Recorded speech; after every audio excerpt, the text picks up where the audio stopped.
and wisdom and knowledge shall be the stability of thy times. Call halal Yahweh Bashem Yahushai Bashem Rakakwadash. Double honors to the elders and apostles, great millstone to rule well. I am not a member, however, I've entered into their labors. Peace and mercy to the sincere brothers and sisters doing this, wherever you are, whatever your lot may be. I'm going to read this from the top, and it's pretty fitting. This is a letter to the spiritual Assyrians, that which is Babylon the Great. If you want to, if we're linking this to right now, what's happening, and it's quite fitting, seeing as Congress has posed a bill. Oh, no, I'm sorry, not a bill. Congress has put forth the notion to use our troops to, or I shouldn't say our, but Babylonian American troops to go and defend the least of the flock from people who are simply trying to defend themselves, right? The least of the flock is drawing them out indeed. And in due time, the unrest will reach here, the chaos and the anarchy and everything that the prophets have been prophesying about for the last, longer than I've been alive, but from what we've seen on the internet since 2007.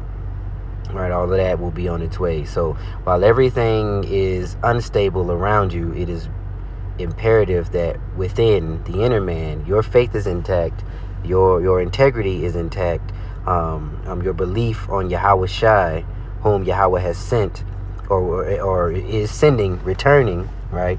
All of that, it remains stable. So while everything around you is chaotic and unstable, you within need to be stable.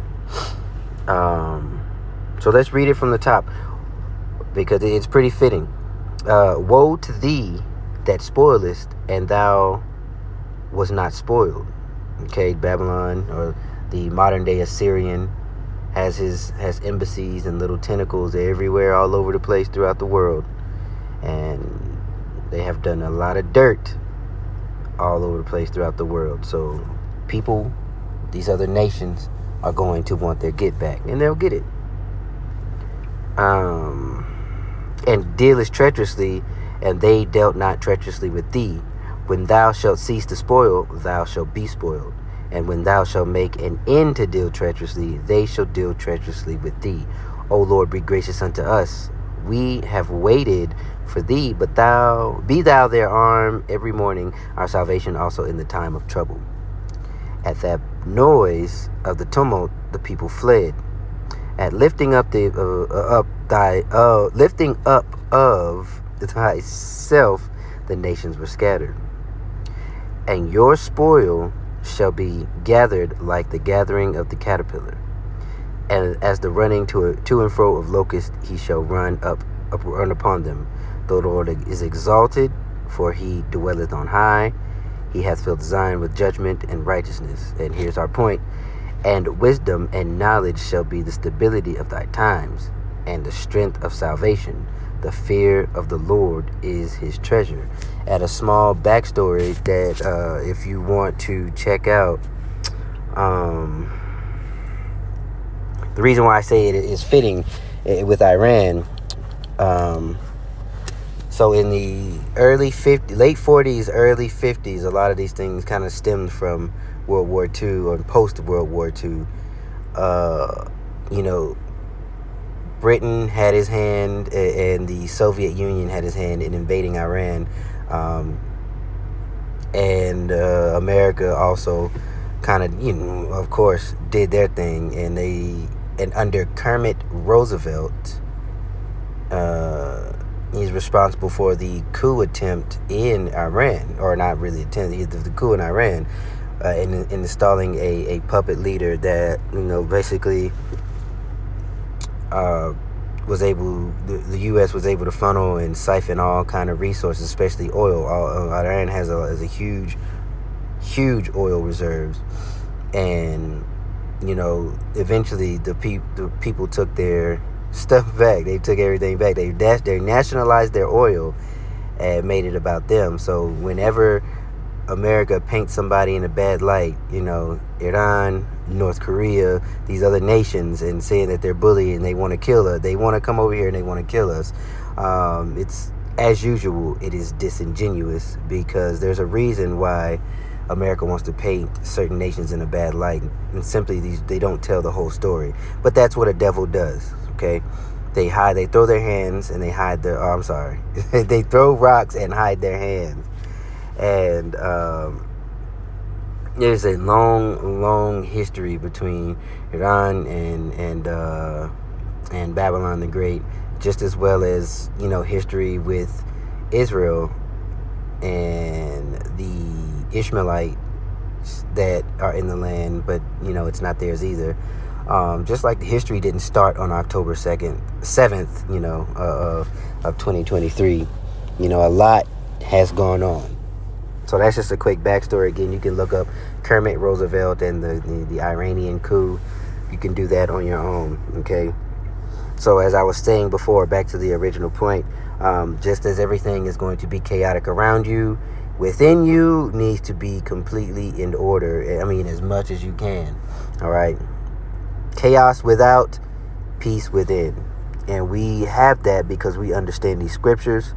We understand that what the Lord is going to allow, and we understand that although he allows these things, his servants will eat, roughly paraphrased. While those go hungry, his servants will eat. While those are thirsty, his servants will drink. Okay, we will be kept. And I say we humbly and prayerfully through faith in the utmost humility that is the case. Okay, and I want to get in light of talking about chaos. Let's get Habakkuk 3:8. Too far. Habakkuk 3. Straight to the point. Because these are the things that we're, with the Lord's judgments are going to be going out. These are things that we're going to witness. All right. So let's get straight to the point. Was the Lord displeased against the rivers? Was thine anger against the was thy anger against the rivers?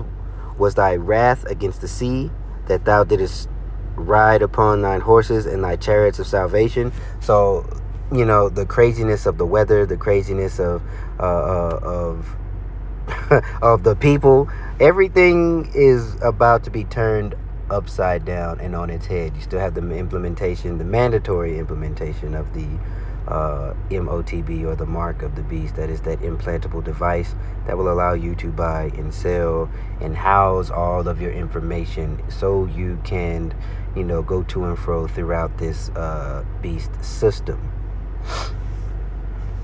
And you know what, let's go in the NLT and read it from the top. This is Habakkuk's prayer, okay? I have heard all about you, Yahweh. I am filled with awe by your amazing works.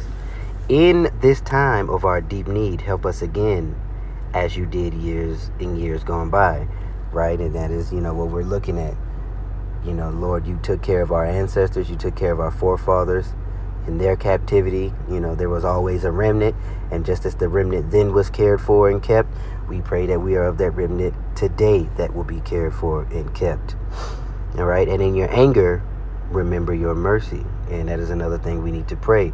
Remember mercy, dear Lord, when in your anger, when that cup finally runneth over and it's time for the judgment to truly begin. Remember mercy. Remember us who cared. Remember us who cared enough to say, to deny ourselves in this world where everyone else made their God their belly. All right. I see God moving across the desert from Edom. The Holy One coming from Mount Paran. His brilliant splendor fills the heavens, and the earth is filled with his praise. His coming is as brilliant as the sunrise. Rays of light flash from his hands. Where his awesome power is hidden, pestilence marches before him. Plagues follow close behind. When he stops, the earth shakes. When he looks, the nations tremble. He shatters the everlasting mountains and levels the eternal hills. He is the eternal one. I see the people of Cushan in distress, and the nations of Midian trembling in terror. Was it in anger, Lord, that you struck the rivers and parted the sea? Were you displeased with them? No, you were sending your chariots of salvation. You brandished your bow and your quiver of arrows. You split open the earth with flowing rivers. The mountains watched and trembled. All right, so you see, you understand. All of these things are slotted, or should I say, are written to happen.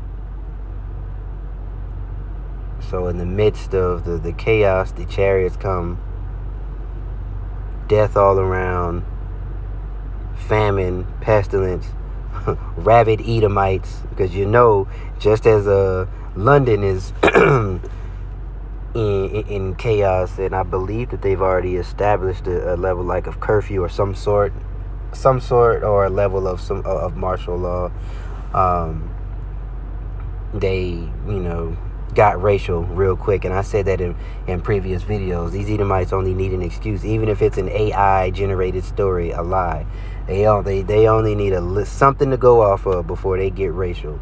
And it's between them and the immigrants for now, and somehow, some way, it's Jake's fault. And Judah, you're gonna get turned on. Southern Kingdom, you're gonna get turned on. Okay, and the thing that's happening there will happen here, right? Just as Israel or America will share a destruction with Israel, all the plagues and the things that are happening within these Edomite ran nations, they're going to share similar outcomes, or they will see similar issues as the riots and the anarchy and the complete unrest. And keeping the spirit of being sure, we're gonna go to James.